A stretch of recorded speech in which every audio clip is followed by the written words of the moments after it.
कानून के बदलने से कुछ नहीं होता। कानून के फंडामेंटल्स वही रहते हैं और कानून का यह फंडामेंटल सॉल्यूशन कहता है कि किसी भी आपराधिक केस में आरोपी को जो भी प्राप्त करना होता है वह क्रॉस एग्जामिनेशन के माध्यम से प्राप्त किया जाता है। यह बात हमने कई बार कही है। तो आरोपी लोग हमसे सवाल पूछते हैं कि हम तो केवल फीस दे सकते हैं, अब हमारे एडवोकेट ने नहीं पूछा तो बताओ हम क्या करें। लेकिन हमें तो ऐसा ही लगता है कि आरोपी प्राय सस्ते के चक्कर में पड़कर अपना अहित करवा बैठते हैं। हालांकि हम वीडियो के बीच में आपको कुछ ऐसा भी बताने वाले हैं जिससे आप ये पहचान सकते हैं कि कौन व्यक्ति सही क्रॉस एग्जामिनेशन कर सकता है और कौन नहीं कर सकता है। शिकायत में शिकायतकर्ता और आरोपी के मित्र होने का बताया गया था। आरोपी ने शिकायतकर्ता से अपनी निजी पारिवारिक आवश्यकता के लिए 30 लाख रुपए उधार लिए थे।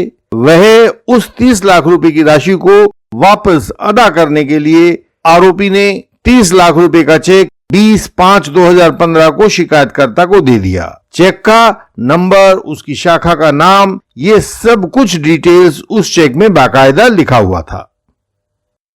शिकायतकर्ता ने उपरोक्त चेक को बैंक में प्रस्तुत किया, जहां पर आरोपी के खाते में पर्याप्त राशि न होने के कारण बैंक ने उपरोक्त चेक को दिनांक 10/7/2015 को अनादृत कर दिया, डिसऑनर कर दिया। शिकायतकर्ता ने मार्फत अपने वकील साहब लीगल नोटिस वगैरह भिजवाया, तब भी धनराशि ना मिली तो कोर्ट में केस डाल दिया गया। केस दो प्रकार के डाले गए, एक तो 138 एनआई एक्ट का केस डाला गया था और दूसरा सेक्शन 420 आईपीसी का केस डाला गया था।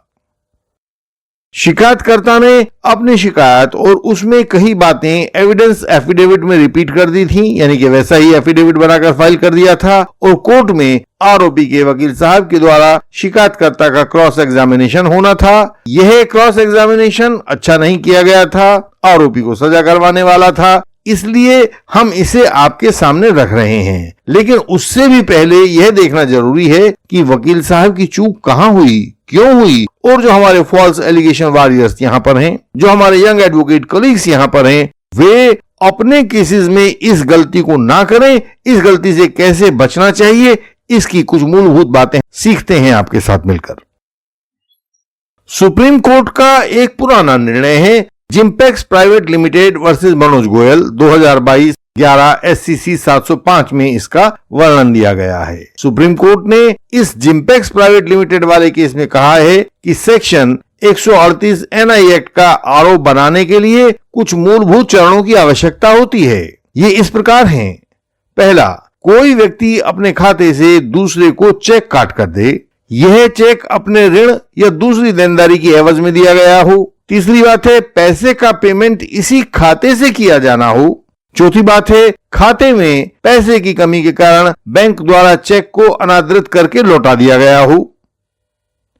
पांचवी बात है, इस लौटाए जाने के 30 दिन के भीतर चेक के धारक द्वारा चेक काटने वाले को बैंक द्वारा दी गई सूचनाओं और अनादरण का लीगल नोटिस दे दिया गया हो। अंतिम बात है, चेक काटने वाला नोटिस पाने के 15 दिन के भीतर चेक की पूरी रकम को देने में असमर्थ रहा हो तो ये चरण पूरे होते जाते हैं और इन चरणों के पूरा होते ही सेक्शन 138 एनआई एक्ट का अपराध भी पूरा हो जाता है। जब आप किसी झूठे केस में गलती से या भोलेपन से फंस जाते हैं तो हम आपके केस के कागजात देखकर उस केस के समाधान की दिशा आपको बता देते हैं। यदि आप गलत दिशा में जा रहे हो तो भी हम आपको वह बता देते हैं। यदि आवश्यक हो तो आपको इंटेंसिव कंसल्टेशन के द्वारा अधिक परिपक्व कंसल्टेशन भी दिया जा सकता है। 138 एनआई एक्ट के केसेस में लीगल नोटिस का गलत रिप्लाई देने से पहले भी आप हमसे पूछ सकते हैं ताकि आपका पूरा केस खराब ना हो। हमारे मेंबर बनकर आप यह सहायता पा सकेंगे। इसके बाद सुप्रीम कोर्ट ने कहा कि सामान्यतः ऋण या दूसरी देनदारी को साबित करने का बर्डन ऑफ प्रूफ हमेशा कंप्लेनेंट के ऊपर होता है, लेकिन इस कानून में सेक्शन 139 एनआई एक्ट को बनाकर संसद ने बर्डन ऑफ प्रूफ की यह जिम्मेदारी बदल दी है और अब इस बर्डन ऑफ प्रूफ को सेक्शन 102 इंडियन एविडेंस जो अभी खत्म हुआ है कल परसों, उसकी तरह से साबित किया जाएगा। नए कानून में इस सेक्शन 102 एविडेंस एक्ट को अब बदलकर सेक्शन 105 BSA भारतीय साक्ष्य अधिनियम बना दिया गया है। इसके मुताबिक बर्डन ऑफ प्रूफ उस व्यक्ति के ऊपर होगा जो यदि इसे पूरा नहीं कर पाएगा तो अपने केस को हार जाएगा। यह कसौटी दी गई है सेक्शन 102 इंडियन एविडेंस में और नए सेक्शन 105 BSA में।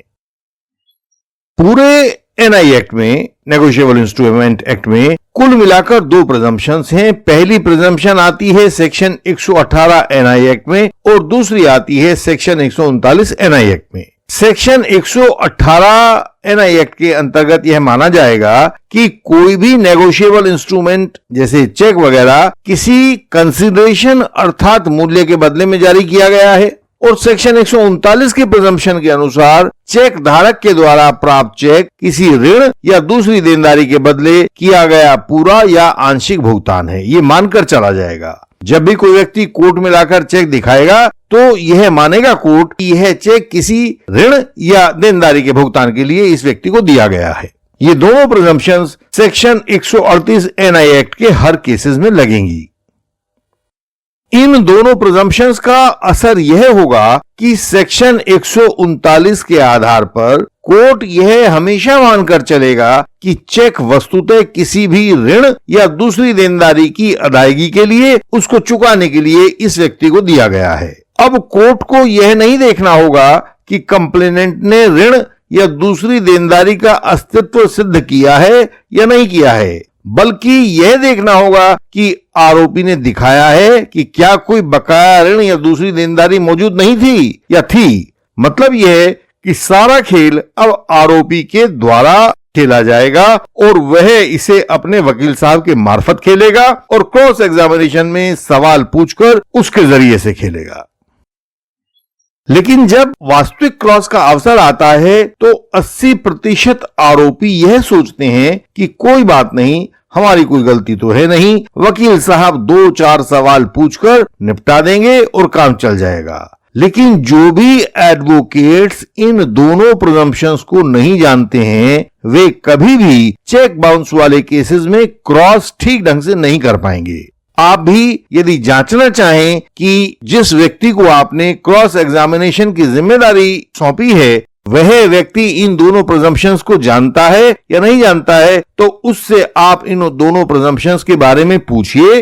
उन्होंने बता दिया तो ठीक है, वरना इस काम के लिए किसी दूसरे व्यक्ति को ढूंढना शुरू कर दीजिए। लेकिन इस केस में देखिए आरोपी पक्ष ने क्या किया है। शिकायतकर्ता का क्रॉस एग्जामिनेशन तो किया है, अनेक सवाल पूछे हैं कि शिकायतकर्ता का लड़का क्या काम करता है, चेक किसने भर कर दिया था, चेक भरते समय शिकायतकर्ता कहां खड़ा था, सब उन्होंने पूछा है। पराठा, दामाद, चौपाल, प्रधान के समधी का नाम, सब कुछ पूछा है। लेकिन यह नहीं पूछा कि शिकायतकर्ता इतनी बड़ी 30 लाख रुपए की राशि का जुगाड़ कहां से करके लाया था। उसने शिकायतकर्ता से यह भी नहीं पूछा कि भाई अपना इनकम टैक्स रिटर्न तो दिखाओ, अपना बैंक अकाउंट तो दिखाओ जहां से यह पैसा आरोपी को लाकर दिया था।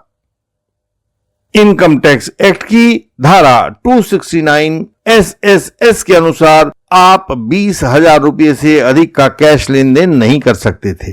फिर यह 30 लाख का कैश लेन देन कैसे किया गया, किस कानूनी अथॉरिटी की परमिशन ली थी, शिकायतकर्ता की सालाना आय कितनी थी, घर में कितने लोग इनकम टैक्स रिटर्न भरा करते थे, पूरे क्रॉस के दौरान एक भी सवाल ऐसा नहीं पूछा गया जो ऊपर बताई गई इन दोनों प्रिजम्पशंस को आरोपी के पक्ष में तोड़ता दिखाई देता हो। मैंने सब कुछ पूछा, लेकिन वह नहीं पूछा जो मछली की आंख था।